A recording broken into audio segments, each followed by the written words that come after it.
Okay. Good afternoon. Okay, I just learned that, but welcome everyone to our session on tourism and community engagement and quality of life. My name is Kelly Bricker, and I am a GSTC board member. I serve as vice chair currently, and I'm a founding board member with the GST. So I've been with the GST for a very long time. I'm going to do a short introduction. My day job is a professor, so I feel like I have to give a little background research on this topic. So it'll only be an hour. Is that okay, Tiffany? But I wanted to just say, one, welcome, and we're so excited to have you here at this session. This is one of those critical pillars that we need to talk about often and loudly. So we have a wonderful panel for you today, and I think you'll get a nice, when we were just talking and planning this session, it was so great to hear people talk about what they were going to talk about because it kind of hits all the marks. So we're very excited about this. So quality of life has actually become a very important research topic in the academic world. It's multidimensional, and it varies based on place, culture, and is difficult to define. You know, we all say, oh yeah, quality of life, that's what we want. But it's oftentimes very difficult to define. It's used with other constructs such as well-being and sometimes happiness. And there's presently over 100 different definitions and models of quality of life that we look at in the research literature. And I should probably move my slides as I talk. In the last half century, tourism has developed into one of the world's most prominent sectors. And the rise and promise of this continued growth of the tourism industry have great potential to actually improve those 100 definitions of quality of life for people that live and work in a tourism destination. In addition, increasingly, there's economic opportunity. Tourism can be developed as a vector for socio-cultural and environmental benefits, including infrastructure where we live, improvement in intercultural interactions, knowledge exchanges, and cultural and environmental preservation, which we all kind of know. These factors, however, we know are directly tied to improved quality of life. And while tourism growth can be positively affecting community members and quality of life, poorly managed tourism growth is often devastating. I can't believe that's a real picture. It's probably AI generated. As most of you are aware, destinations can become overdeveloped, reaching a state of oversaturation, at which point the volume, and I've heard this many times over in the presentations this week, lead to unacceptable degradation of the visitor experience and often the community quality of life. And likewise, at any stage of tourism development, benefit distribution issues may arise, causing some members of the community to experience a lower quality of life than others. In the academic community, researchers have used both objective and subjective measures to look at this concept and its 100 definitions. Examples of objective indicators have been used, such as income levels, access to recreation and leisure, life expectancy, pollution levels, and crime statistics. One of the greatest benefits of using objective indicators is that they can be quantified relatively easily with little reliance on how individuals perceive their life. However, these objective indicators have been criticized for failing to accurately capture individuals' experience of quality of life. And subjective indicators, which tend to group around satisfaction and other elements of their standard of living, are often better suited for reflecting experiences that are important to the individual living in a community. In the context of tourism, individuals may have different perceptions of the industry, even if they are in similar situations, for example. So the subjective indicators of quality of life may be better used for tourism research. And indeed, most of the research out there that you'd find today is based off of these subjective measures. Measuring and understanding the relationship between tourism and host community residents' quality of life is important because quality of life has been shown to predict residents' support for tourism development. Residents play a key role in tourism development processes and can influence tourism development directly through entrepreneurship, employment, and public policy and planning activities. Additionally, community members not only directly involved in the industry can also have an impact. And we know this because tourism development to some degree is a political process that residents can influence with their support or their resistance. I guess that's the end because I can't find my last page. Oh, there we go. Okay, there's a little more. In some communities, the tourism industry relies heavily on the quality of protected area resources, which also can be impacted by the actions and political will of residents. So within these contexts, understanding the relationships between tourism development, management, and residents' quality of life is critical for understanding local support for tourism and oftentimes nearby conservation efforts. So slowly but surely, we are seeing a shift in placing importance on community values front and center in tourism development and management to ensure tourism development aligns with their values. As we will hear today, our panel will explore the placement of people first within the context of tourism and quality of life. So let's get started. We have 4 amazing speakers today. Carolina is going to kick us off from the Azores. Carolina, you want to come up here?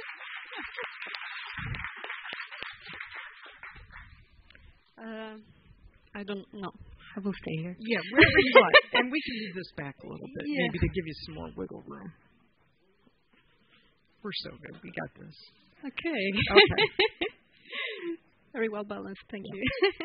So, good afternoon, everyone. I hope you feel energized after lunch. I would like to thank you very much, GSTC, for the invitation to be here today. I think it's the second time here in the GSTC conference. Well, not in the Azores, of course, because the first time was in 2019 when I participated.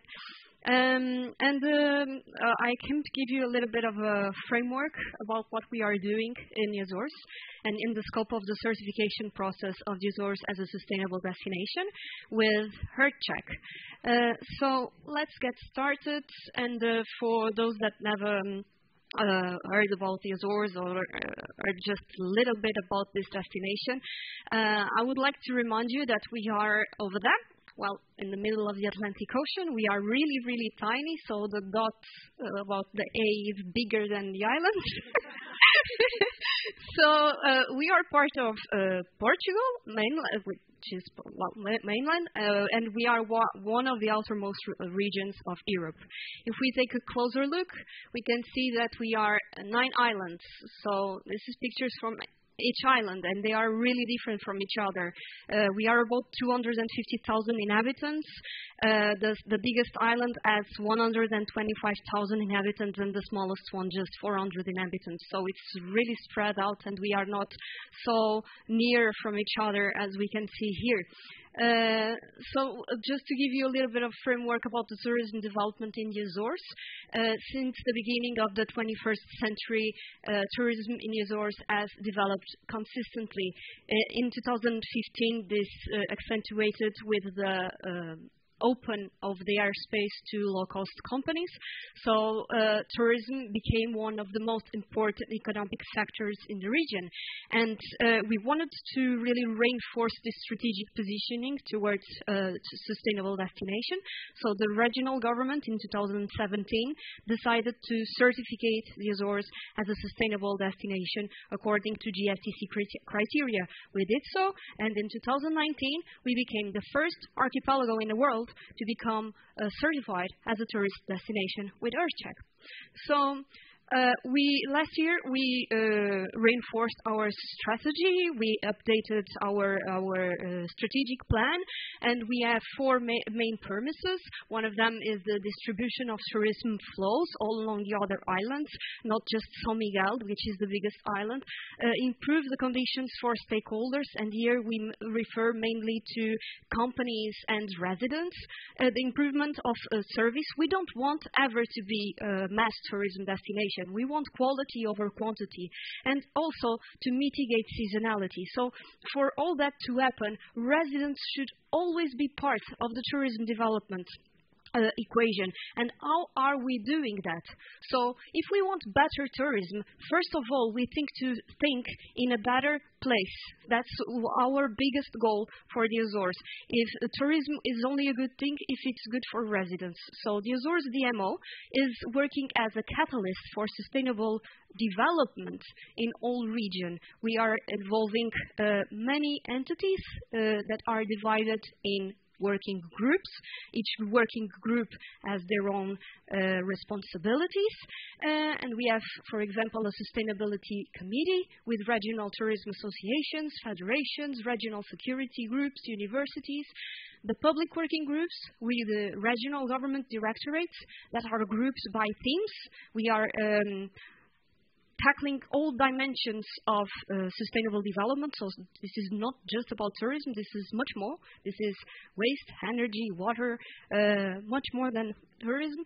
And then 9 green teams, 1 green team in each island, where we involve the 19 municipalities of all islands, local NGOs, local chamber of commerce, local tourism board, and also to bring up the private sector. We also have local companies and organizations in another project that I will talk further.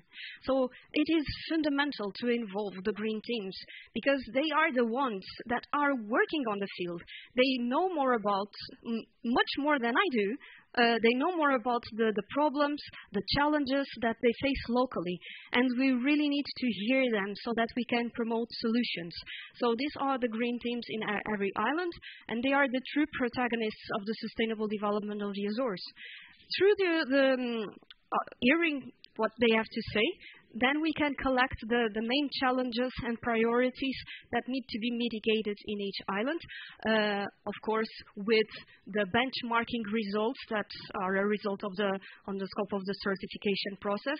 And we take all this analysis to the public working groups, so the decision makers, the ones that are in the government and that can make decisions about what we have to show them.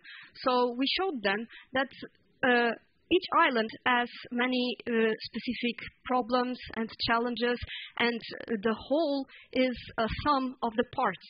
So we really need to tackle and mitigate the problems and challenges in each island in a tailor-made approach so that we can solve and make the destination as a whole more sustainable. So that's exactly what we've done here. We collect the commitments, actions, and measures that aim to mitigate the local challenges. And if you please could scan the QR code that is over there. I'm not able to show you every single solution because there are too many and in many dimensions. But over there you can check all the sustainability working plans that are a result of this project. I bring you today a specific solution, which was in São Miguel Island. Here you can see a protected area, which is Lagoa do Fogo, and it's very congested with lots of cars from rent-a-cars. And this picture is from 2019. We heard the São Miguel Green Team and their concerns about this. And we reunited with the main stakeholders that could make a decision about this. And fortunately, last year, the access to Lagoa do Fogo is only by shuttle. This was a commitment that was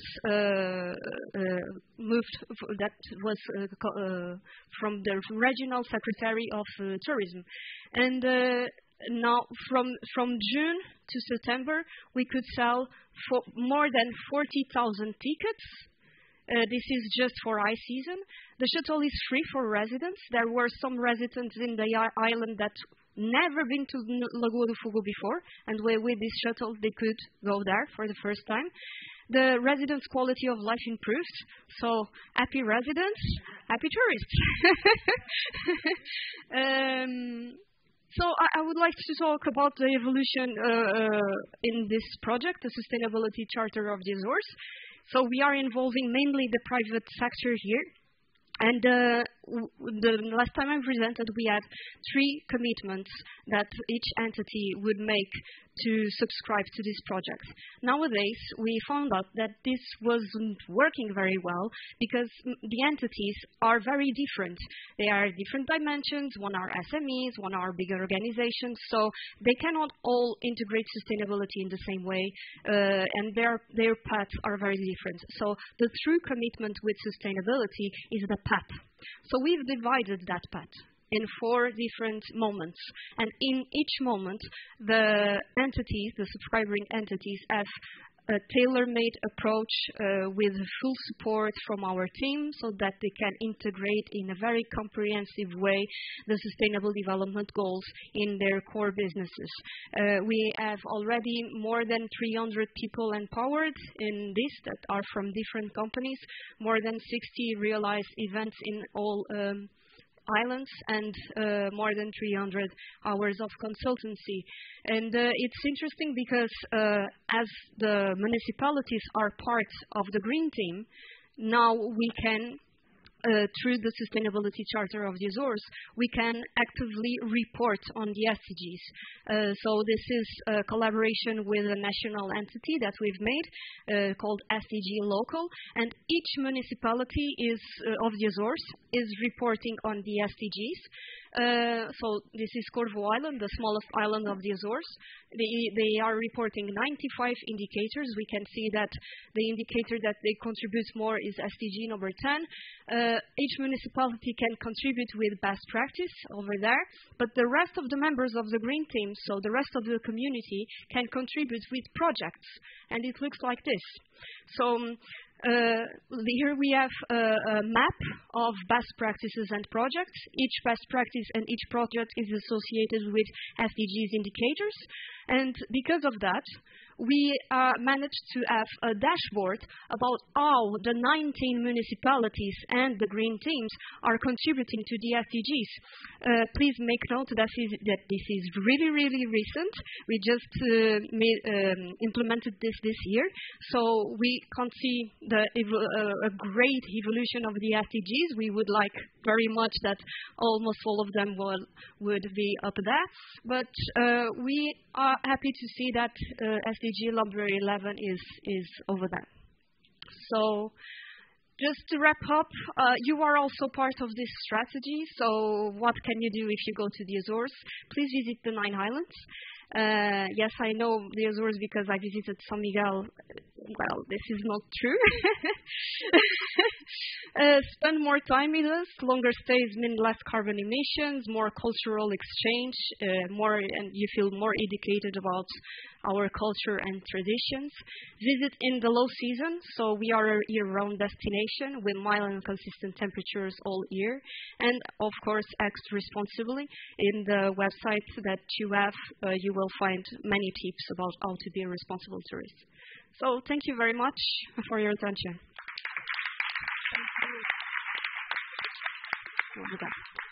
Thanks so much, Carolina. Next, we have, this is a station break. If we need to leave this room, guess where the exit? Everybody point to where the exit is. All right, so we all know where the exit is. Okay. I was kind of getting hit upside the head for not mentioning that. All right, our next speaker is Stephanie Clemente, and she is in charge of destination development for Trentino Marketing in Italy. Stephanie, here's your magic Thank you. marker. Hi. So just a couple of notes. So Good afternoon, everyone. And I really thank you for the opportunity to bring on this stage what we are doing in Trentino. Trentino is a small region, honestly, an autonomous province, really in the north of Italy, in the Dolomites, in the Alps. If you were yesterday in the main stage at the circus, you met one of our directors of DMOs, Stefano Ravelli of Valsugana. And I just want to share with you the big news we had 2 days ago, because in this room we have now 3 DMOs of Trentino certified with GSTC, and we had this news like 2 days ago. So I just ask you for a big applause. Thank you, and thank you to the people who made this possible in the last kind of 16 months. It's been a good work. And I want to share what we are doing in Trentino to realize this objective, this aim to connect the community and resident quality of life. I start with our vision, because Trentino Marketing is the official tourist board of Trentino, and normally our focus is on communication, but it's a couple of years we are also working on product development and strategies about sustainability and accessibility. And it's a couple of years I worked there. I'm not originally from Trentino. I work in Trentino since a couple of years. This is our vision. We always start from these 3 main words, so being authentic, living in a balanced territory, and be able to look to the next generation. And these are the start point to everything we try to make in a good way.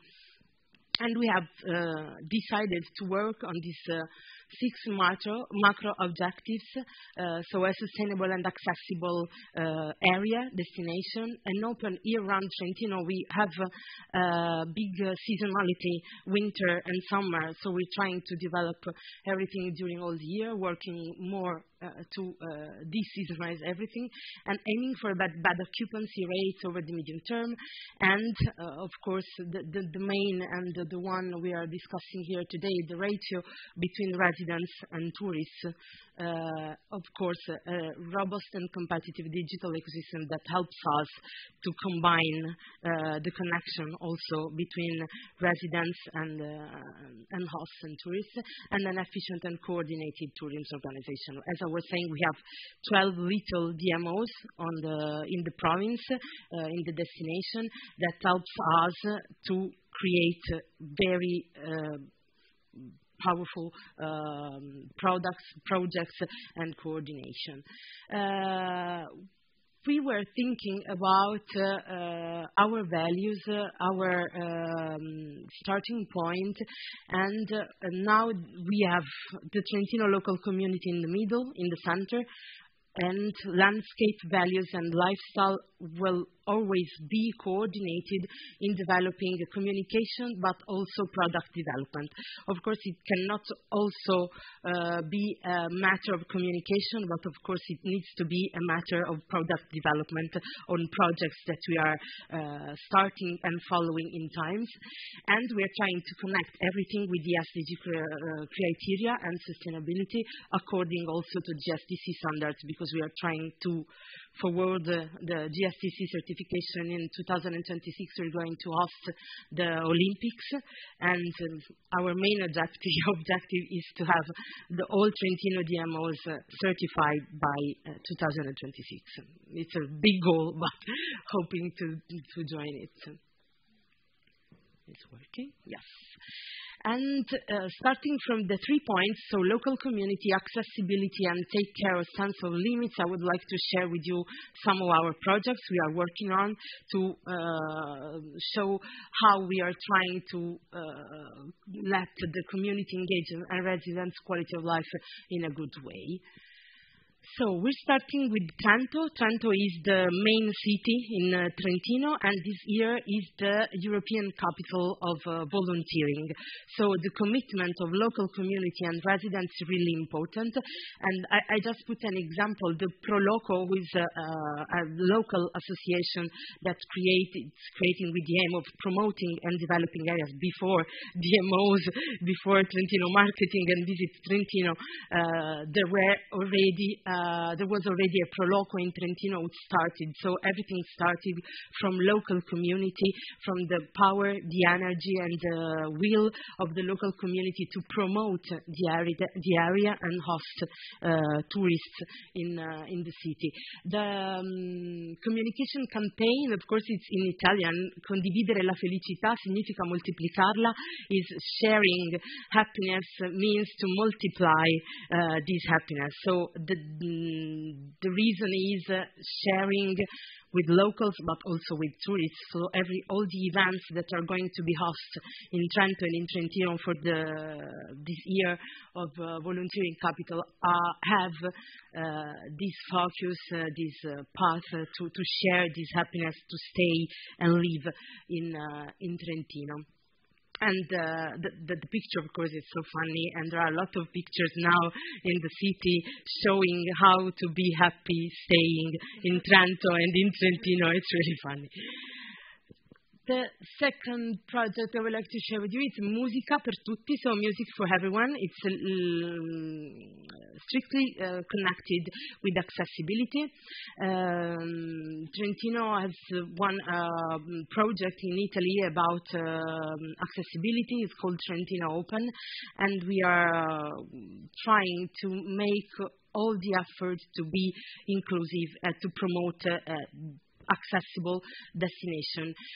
How we are doing this, of course, involving local associations, local cooperatives, so very small enterprises who are representatives of people with disabilities. And we are applying the theme, nothing about us without us. So involving in every project, in every idea, we always start sharing this with the people who are directly involved in the process. One of our success projects is the Suoni delle Dolomiti, so the Sounds of Dolomites is a music festival in the mountains, and what we are trying to do is to try to make accessible the mountains to people with physical impairments and the music to deaf people. And we are doing this supported, of course, by the local association. And year after year, a lot of people are coming to the festival, and this shows us that if we do something for people, with local people, something is going to happen. And this is really involving for us, but also for people who are coming. Last one, it's a really big project. It's the first time we are really driving a data-driven project because we have these two hotspots, two really beautiful lakes in Trentino, Molveno and Tenno Lakes, who are in different areas and were considered hotspots, touristic hotspots with a problem of mobility. So a lot of cars, especially in some periods of the year, so for example during summer, of course, it's really fresh there. So a lot of people would like to go there and refresh a bit. And we started with a project about carrying capacity. So we had to monitor, interview, and preparing all what was needed to understand how solve the problem, but guaranteeing huge quality of life for residents, but at the same time a quality of the experience for tourists. Just how we started. The study subject was accessing the carrying capacity of Molveno and Tenno Lakes because they were perceived as tourist hotspots. Methodology, analysis of concrete data, include lake visitors questionnaires and surveys, ISPAT and LISTAT with the official collecting data of the province and national. And we started with using Vodafone analytics data. It was the first time for us. It was not so easy at the beginning because you have to consider mobile phones from residents, tourists, and people coming just for one day. And car and people counting sensors, and of course surveys carried out and Q&A questionnaires about noise pollution, air quality, and parking data analysis. So we had a huge amount of data And from that, we had to decide what to do. The aim of the study was to develop or refine a new lake management model to preserve high quality of guest experience and also safeguarding the local environment and enhancing the quality of life. What was the study outcome? Surprisingly,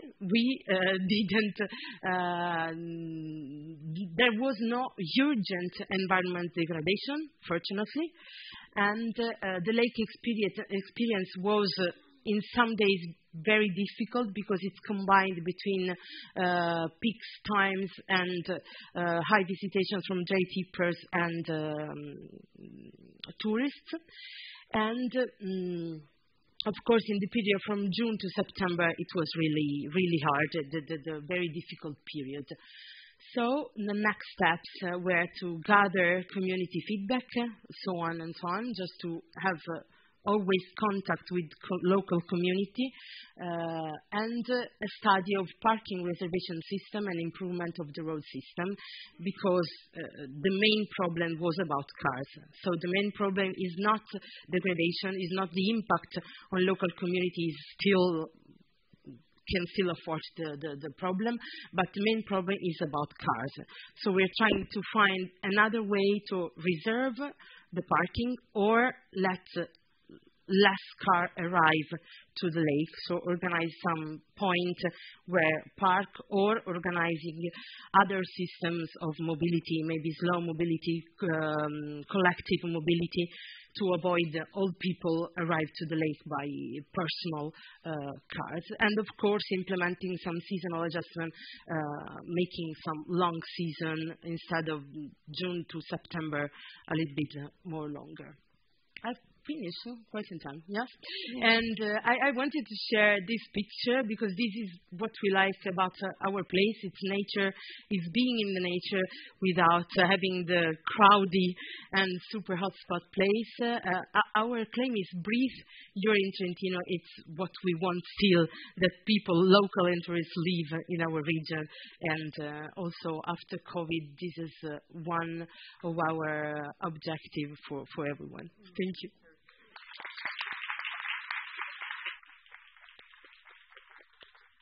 Thank you. That was wonderful. Next on our docket today, we have Hele Lohamas from Tourism Development Project. She is a Tourism Development Project Manager at Visit Tallinn in Estonia with over 30 years of experience in travel and hospitality. Thank you and welcome. Hello. I'm very honored to be here. So I hope you have enjoyed the conference so far. I have a question. Raise your hand who has been in Tallinn. Very good result. Then my next question, who knows that Tallinn was the green capital of Europe last year? Great. European green capital movement has a quite long history.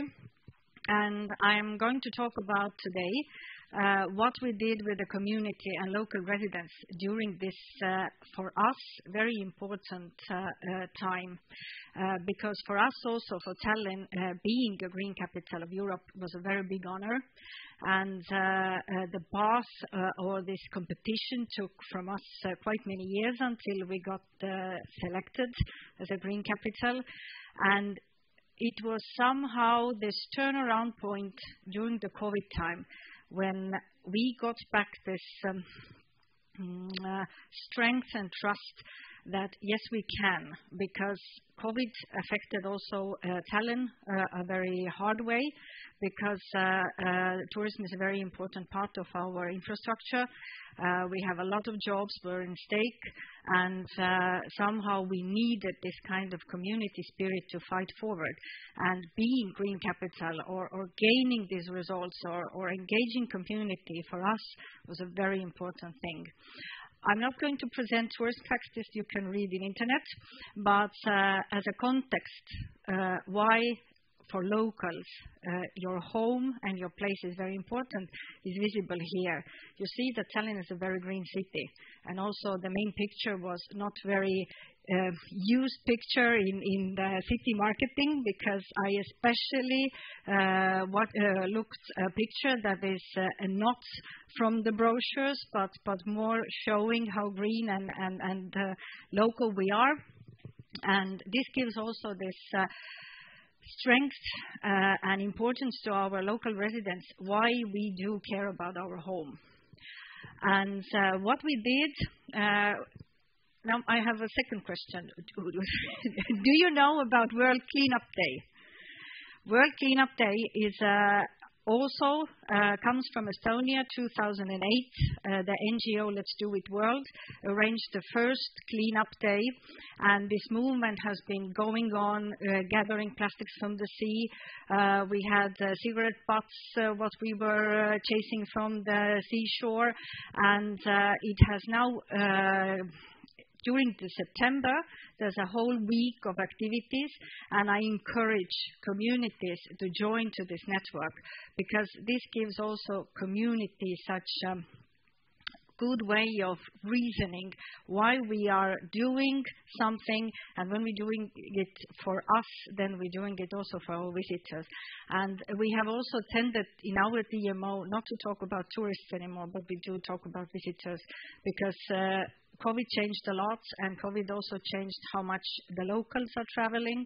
And Tallinn is a hotspot thanks to the museums and all the theaters and cultural activities.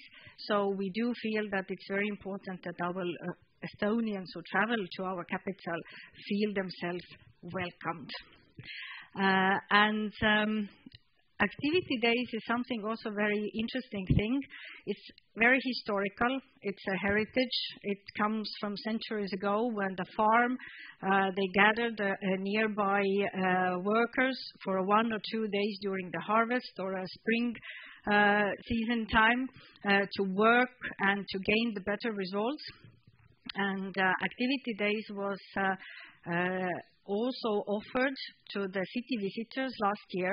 So it was possible to go to save the bog or clean the parks.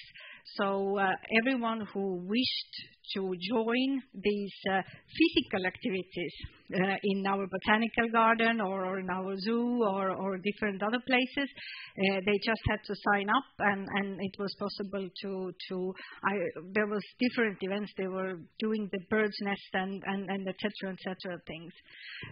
Very important was the city assembly, where selected citizens came together, and they were together a couple of days to think what is really important, what do we want that our city will be. And it has effect so that the City Council approved 39 of proposals. And these 39 proposals will going to be in our activity plans for the city. There was urban spatial issues, there was landscape planning, biodiversity. So we really wished that the people would say what they want their neighborhood to be. And what we also do is, it's already like a 4th year, every district in the city, the people can offer. It's usually urban space planning ideas, and the ideas will be gathered into the data set, and during the period of time, people can vote. So, for example, that I'm living in my district, I feel that, okay, there's a dog running park missing, or there are some children gymnastics outdoor equipment missing. I can do the proposal. And then all of my fellow district and local residents can vote, and 1 million euros each year is put to every district so that the most voted idea will get the funding. And we have enriched our city landscape and districts a lot during this activity, and we feel that it is very, very important that the people feel that this is my home.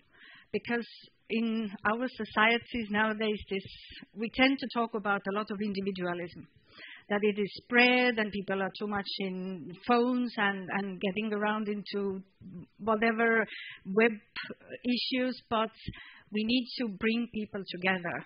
And when you give the reason to bring people together, then it is the best solution for everyone, and not only for locals, but then also to the visitors. And one of these local budgets, they selected that they want to have sauna near to our lake. This is a very famous type of sauna. These are those igloo saunas. So I don't know if someone follows David Beckham, then they know that he has also igloo sauna. So if you come to Tallinn, you just need to Google, and it's open in the summertime, so you can go to sauna and feel the results of this, let's say, community engagement. And what do is we also like to feel that tourism is a holistic part of city development. We are not doing it only because of the tourists. We are doing it because of the people. And people are the most priority in every single case. Yes, we might not maybe be very successful, but we are improving. As always, sometimes politics and economics and the geopolitical tensions, they tend to mess the cards.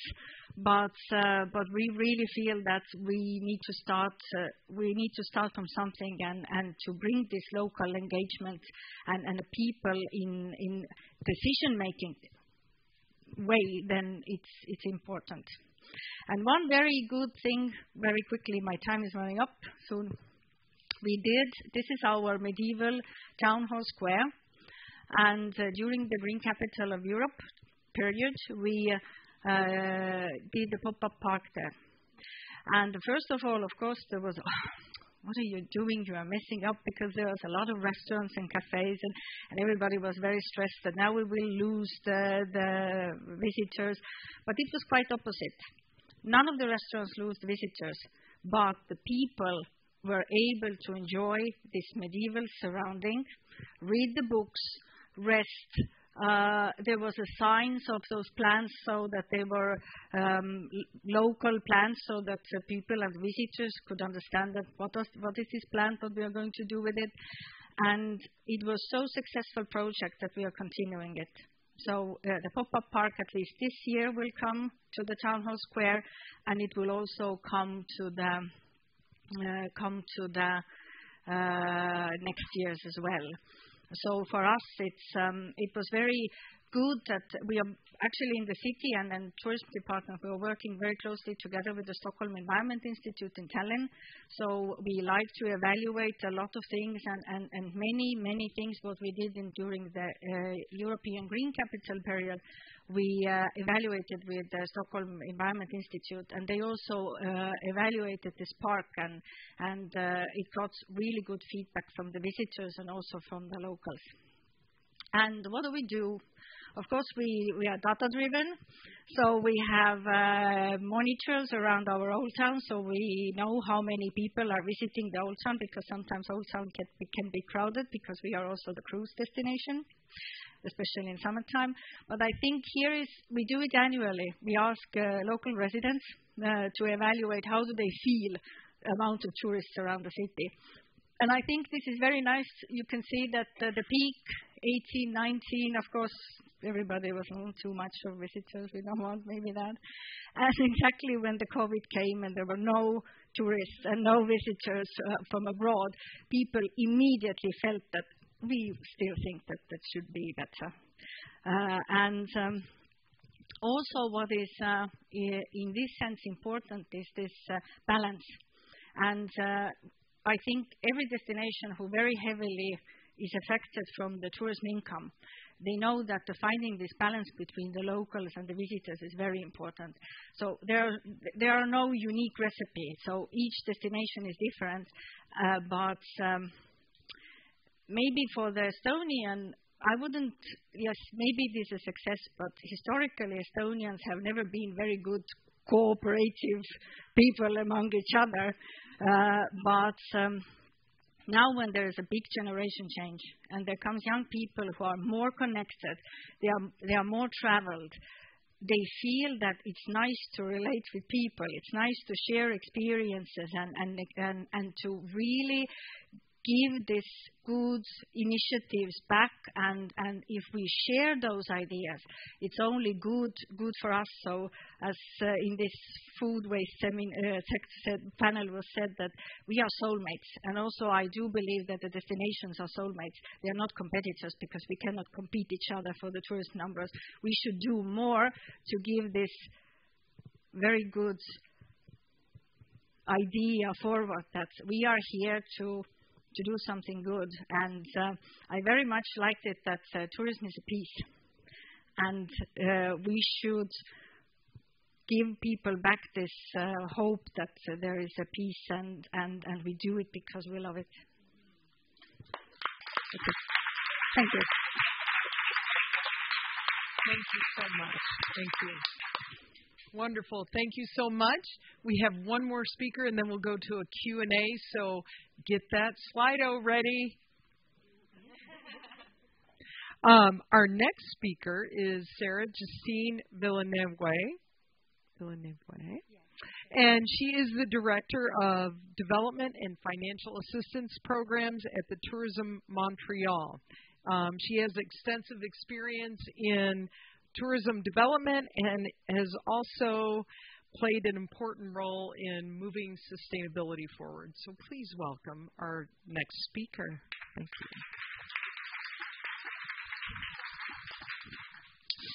you. What if your sustainable strategy did not have sustainability in its title? Hi, everybody. Good afternoon or good morning if you're as jet-lagged as me. My name is Sarah Justine. You can call me Sarah. I'm the Destination Development Director at Tourism Montreal, and I have been working for Tourism Montreal for the past 9 years. So I've seen quite a lot of changes, whether in culture or in structure at Tourism Montreal. We launched our sustainable strategy, which I'm not going to say what we titled it yet, in 2022. Going back to 2019, there were many articles in the press, in the local press, about overtourism. Not necessarily about overtourism per se in Montreal, but overtourism in general. And then when we saw that, we thought that we really needed to have a proactive strategy to prevent overtourism in Montreal. From overtourism issues to no tourism at all during the pandemic, just like my colleague here. We knew that we still needed to be part of the solution and to launch our sustainable strategy to not only discuss, yes, the issue of over-tourism, but also the economy as well as the environment. There's also a widespread awareness post-pandemic of the impact of tourism residents and on the environment, and there's a strong will to use tourism as a force for good, and we strongly believe that's the case.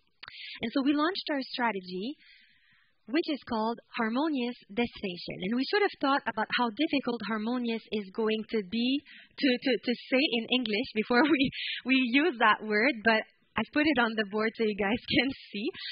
Harmonious Destination has harmony at its core.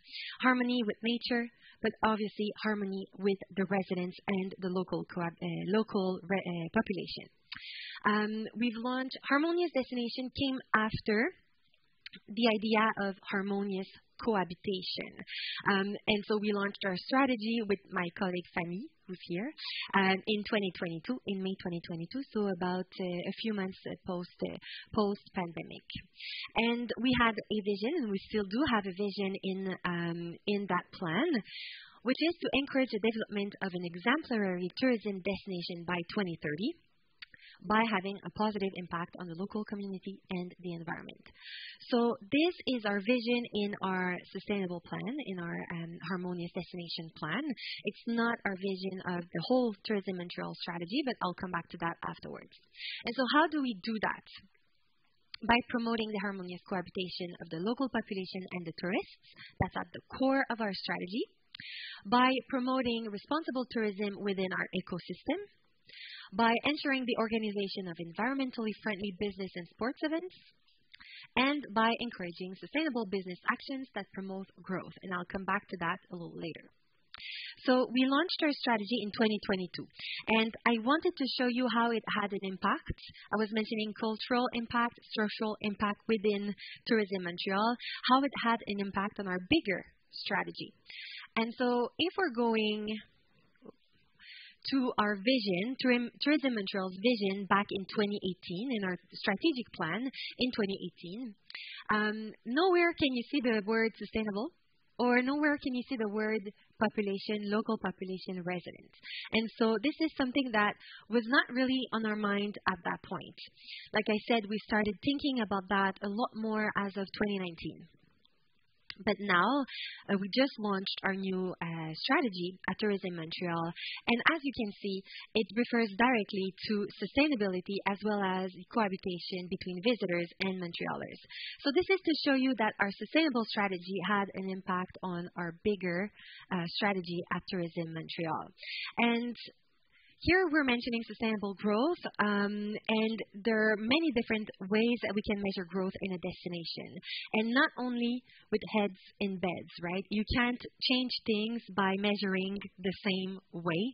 And so we've decided to add new KPIs to our success and to our growth, and one of them being the population's perception or satisfaction of tourism, which we hope is always going to be high or higher, right? And so we launched our first resident sentiment survey in 2022. And we redid that survey in 2023, and we intend to do that survey in 2024 and in every subsequent year. And so that means that we can measure resident satisfaction of our industry. And so we have a clear idea of what it looks like.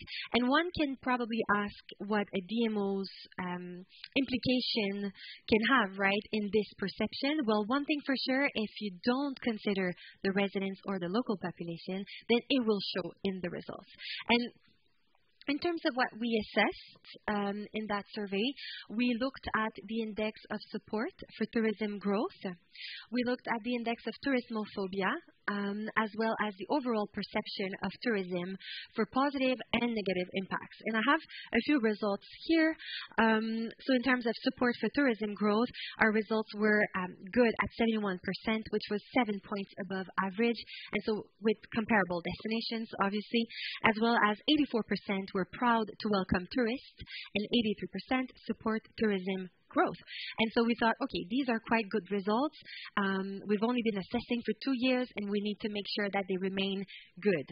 So that's one thing that we did. Following that, we've decided to work on a social impact study. And we put together and we gathered resident associations, about 6 or 7, I would say, residents associations. And we had a conversation with them so that we could, again, bring new KPIs to our measurements and see how they perceive the social impacts should be measured, whether it's from a qualitative perspective or quantitative perspective.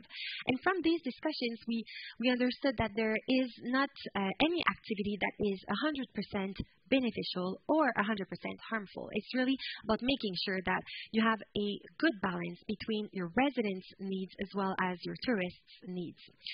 Here are a few examples or angles through which you can measure social impact. And if it works for Tourism Montreal, I'm pretty sure it works for any destinations in the world. And this is obviously just a baseline, and you can add a lot of different angles to that. Perhaps I could share a little bit about the long-term impact of its infrastructure. We received in Montreal the Universal Exhibition in 1967, which was a really long time ago. Millions of tourists came to the destination, and we welcomed them at that time, and we built the metro stations at that moment. To receive that many tourists, we needed to have the infrastructure, and we're still using these infrastructures now. And so this is to show you an example of what was brought up by the residents as a positive impact. Of course, we can't build, I guess maybe elsewhere it's possible, but in Montreal it's not possible to build metro stations every year. But ever since we've built that subway system, and now it's more than 60 metro stations. And there are a few examples of actions that were suggested by the residents as a DMO that we could do. First of all, challenging the tourism practice and not maintaining status quo. It's not because something worked in the past that it still works today, and to always make sure that you're evolving. I work in product development, and one thing that we're doing is that in a past perspective, we were developing touristic attractions, right? And now we don't necessarily use that word anymore. We've evolved to there's no more tourist attractions in the city. There's only beautiful Montreal local products that will shine outside of our destination. And so we don't really use touristic attractions in our language anymore. So that's an example of how we introduce in terms of cultural and structural differences in our organization, how we've evolved from time to time. Better information and tools for tourists. Who's been to Montreal? More people went to your destination, which is fine because I welcome you guys to Montreal. We have a beautiful destination, 4 seasons, amazing food. Anyway, who knew that we speak French? Everybody knows because of my accent now, right? But we do speak French in Montreal, and we're a French metropolis in North America, which makes it quite different from any other experiences that you're going to have in North America, whether you're visiting Canada or the U.S. And so we want to showcase that to the tourists, and it's part of our cultural heritage. So this is something that we use as a positive thing, and we want the tourists to learn about that, obviously. Capitalize on real contact between tourists and residents.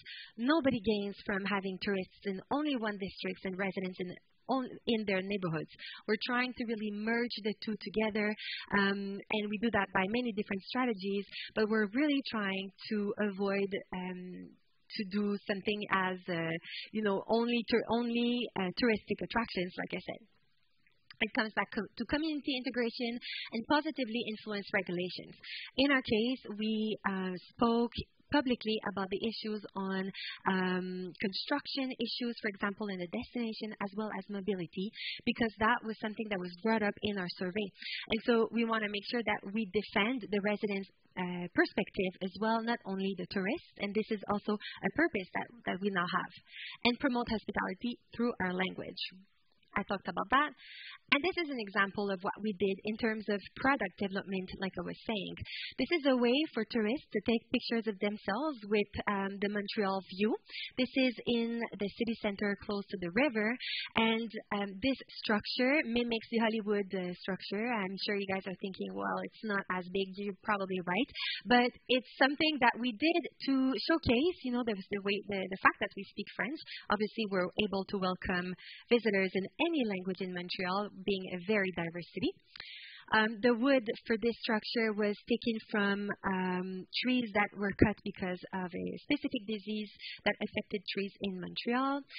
Every artist or worker for this structure was in Montreal, and we also did a cycle of life study as well, and compensated all our carbon footprint. This has become a huge meeting point for tourists as well as residents. We had a total eclipse in April, or at the end of March, and this was a huge point for residents as well as tourists to watch the eclipse, for instance. And it just shows that we are a welcoming destination. Bonjour, everybody knows what that means, and it's something that, as opposed to people from France, we say all day long. We don't say good night, we say bonjour. It's like something that we do. Another example of what we did is that we helped to build or finance, in terms of product development, a sunflower field in the northern part of Montreal, which is right under a air corridor. It may not show, but there are about 10,000 sunflowers in that field for residents as well as for tourists to enjoy. This is not necessarily a very touristic neighborhood. Actually, it is not touristic at all. well. But because the residents are still living in that neighborhood, well, we thought that we still wanted to provide something to the population. And this is an example that we did that is still very, very green, and we're always trying to respect those values. And last but not least, post-pandemic, we really had to relaunch the downtown area. And so we helped to finance, again, with the financial aid team, this structure, which is a giant structure. As you can see, there are tiny little people there. So it's a very big structure with a circus show that is free for tourists as well as for residents to enjoy. So making sure that residents access free cultural activities because of tourism is also a very important value.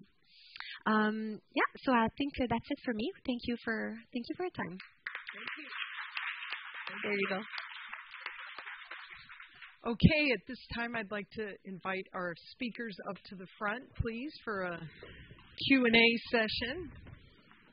And please, everything. Like some water. Yes.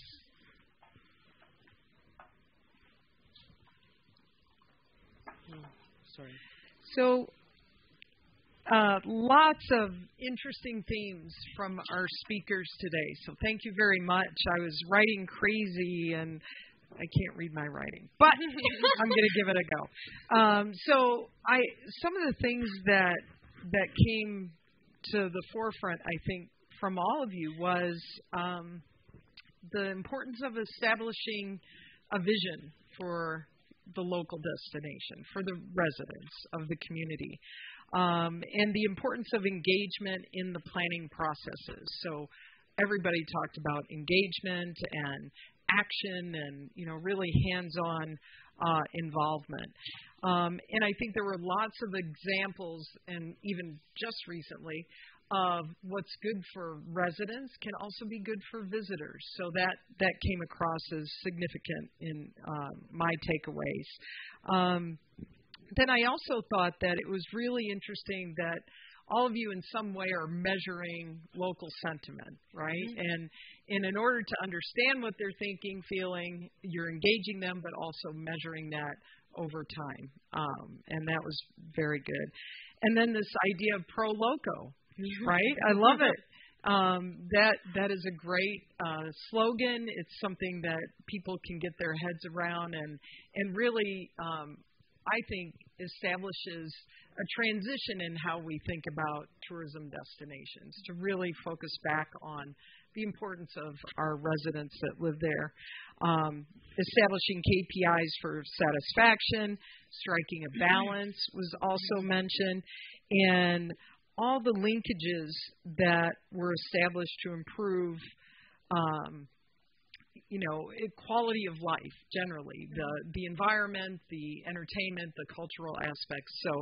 So, and I'm sure many of you have taken other ideas away as well. So let's hit on some of our fantastic audience questions.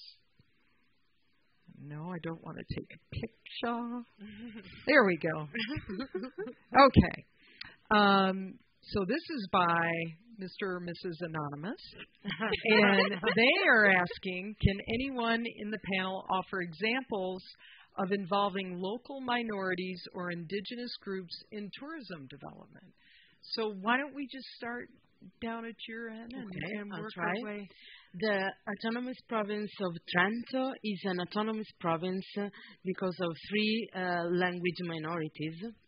And we're trying to get involved, the minorities, and not let become the places where the language minority lives, like touristic, so with an overview, but involving. There are some projects, for example, in Val di Fassa, who is one of the villages in Trentino. They are trying to work about cultural identity, because till now they didn't work on that. And now they're trying to involve local communities. For example, the local museum, the director of the local museum, and try to understand together, so gathering some projects together on how to let tourists know about the minority, the language, and also the cultural identity, but without I don't know how to say, that become this in the favor of tourism, but just to make the local community get together with the tourists to making some cultural share and cultural development. Very good, for example. Yes. I think one opportunity is to give this cultural diversities opportunity to grow. It's like I cannot say that in Tallinn we have a local minority, but we have a local majority. We are a double language city.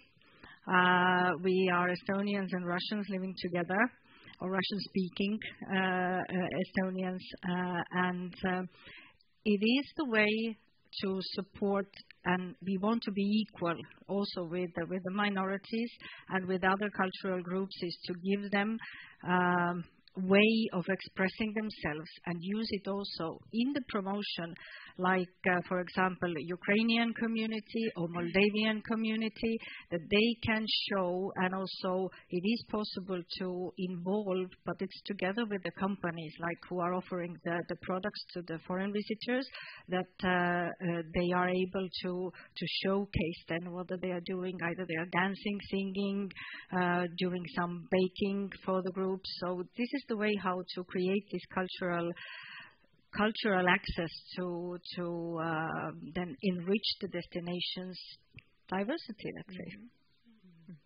Yeah. We've done this in two ways last year, and we want to repeat this year again. One of the ways is through the green teams.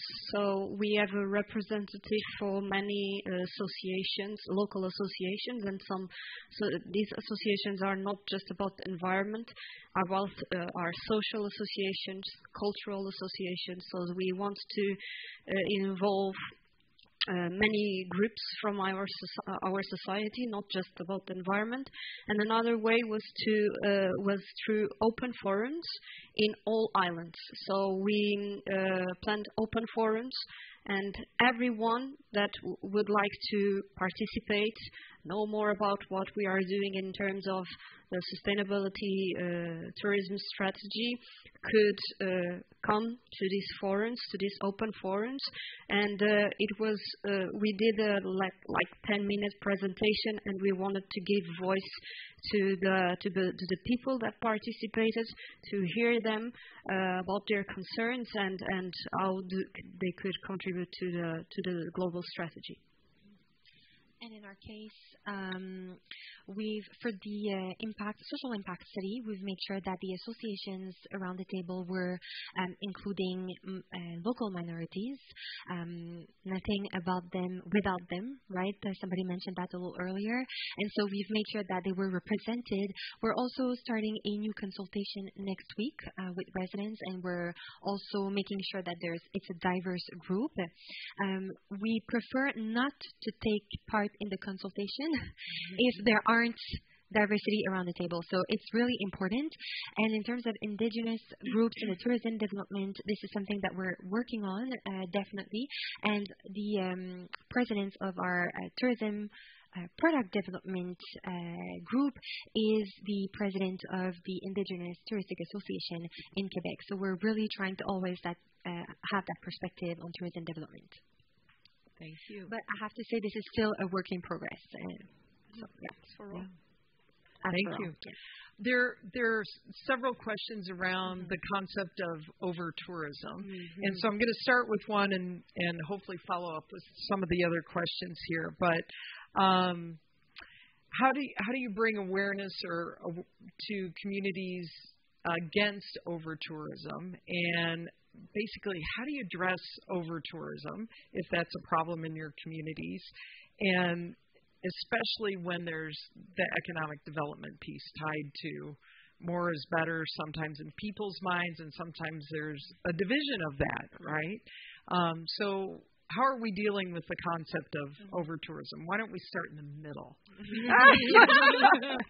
like, no, wait. Take a minute. wait a minute. Got me on surprise. Yeah. No, but it's okay. Back things up. Get more energized. Yeah. Well, we are not an over-tourism destination. As I showed, tourism became more popular in the Azores since 2015, and due to the opening of the airspace to low-cost companies. So we don't want to get there. So we have an open eye for that. One of our strategies is to implement the territory tourism planning for the Azores destination that will identify and establish until how much beds can we still have and can we still grow. And another point of the strategy is the better distribution of the tourism flows, because many people, locals, mainly from San Miguel Island, that's why I said please go to other islands, don't visit just San Miguel. It's exactly because of that. There's a false sense of over-tourism in certain tourist sites because of lack of distribution of the tourism flows. For example, Furnas site, it's one of the examples. But what we need to do is to distribute them for other places in the island and also to other islands. Great. Yeah, it's quite similar. The distribution is really important. For example, I mentioned the example of the two lakes, Molveno and Tanno. Of course, they are really beautiful, but in Trentino we have, I think, more than 300 alpine lakes. Yeah. So, of course, you can go everywhere, and every lake is amazing. It's beautiful. There's a kind of Instagram spots. I didn't want to mention, but okay, I have to. And, of course, South in the Molveno lakes, it's amazing. In the Tanno Lake, it's amazing. But we have really like 300 of alpine lakes. Everyone is beautiful. Everyone is fresh in August. So it's a matter of distribution, people, and letting people know that there are so many beauties they can see and they can live. Maybe I think it's this. Yes. And I have to admit that our UNESCO Heritage Old Town is a very over-tourist place. And especially 18-19 before the COVID, we almost saved from the strike from locals because there was let's say the huge amount of cruise ships coming on the summer. And I also read here about the carrying capacity. Yes, there was a study about the carrying capacity of the Old Town, and our sociologist found out that Tallinn Old Town was so crowded as Venice. So if we talk about the density of the square meters for people and locals, and yes, it was a big problem. There was many roundtables together with the locals, what we can do about it, because it was somehow feeling that we have lost everything and no one listens us, and now what comes next? Next came COVID. And the COVID wiped out all the traveling, and it gave us a very valuable time to sit again together in the round table and to understand how we will find a consensus between our stakeholders, which means the cruise ports, cruise ships, cruise liners, the companies who deliver the transports and guides, how we will spread the people around so that the Old Town can be enjoyed also from the local people. So it's stakeholders engaging. And in our case, very quickly, we are a four-season destination, but most of the tourists come during the summer season. And like I said, over-tourism was really at the beginning of a reflection on the harmonious destination strategy. So we do not suffer from over-tourism in Montreal. When we receive cruise ships, because of our geography, they're mostly small cruise ships. However, looking at the Resident Sentiment Index results, what we're noticing is that the neighborhoods that receive the least amount of tourists, receive the least amount of tourists, are the ones that are usually not so inclined to tourism, meaning that if you don't perceive the benefits from tourism in your districts, well, you're not going to be as inclined to have tourism. So it's sort of making sure that the tourists remain respectful while visiting the neighborhoods, but that they go and visit the neighborhoods and not only stay in the city center, and that, yes, they come in during the summer period, but also during winter. And we're working towards a big winter strategy in Montreal to really disperse the tourism within the year. Thank you. And so, based on that, some of you are planning ahead for over-tourism. Some of you are distributing and marketing around the areas and creating different strategies for different seasons. Is there a methodology, or can you speak to the methodology that you're using as even potential indicators for planning ahead, or things that you've implemented to really sort of nail when we're at capacity? What are those indicators or tools that you might be using? Okay, we'll start. We're all looking at you. Honestly, I don't know. Honestly, I don't know. I don't think that there is a unique global methodology. Of course, in our case, was depending from the projects, from the DMOs, and also from the municipality who was asking for some research on the topic. And for example, in the cases of the two lakes I mentioned, we had very different data we used. And I think that the combination of all that data helped us in finding some answers, not the answer, but some answers. For example, the fact that from the environmental point of view, there wasn't a big problem in the moment. Without the data on the environmental topic, we couldn't know that. And the survey to residents, for example, was really important to understand not a voice about hotspot or over-tourism, but specific question and specific answers the resident gave to us. So I think it's a combination. Sure. Yeah, and very quickly, we are using mobile positioning. We are using the gate sensoring in Old Town, and we have two universities who help to put together with AI this model together. And we are still working on it because we need to find a solution before it gets out of hands again. We have the next pandemic. So we have a team of 4 people that are working on this. Paulo is focusing more on the trails and how to better manage the trails. Rui is doing a benchmarking with other destinations to see where we when those destinations reached the tipping point, and when was this time where there was no over-tourism now we have over-tourism, so that we can compare. And Jose is taking care of the tourism experiences, and so that these tourism experiences can more distribute the tourism flows. So we are doing this analysis first to know where we are and to define until when can we grow. So this is basically in a very simple way.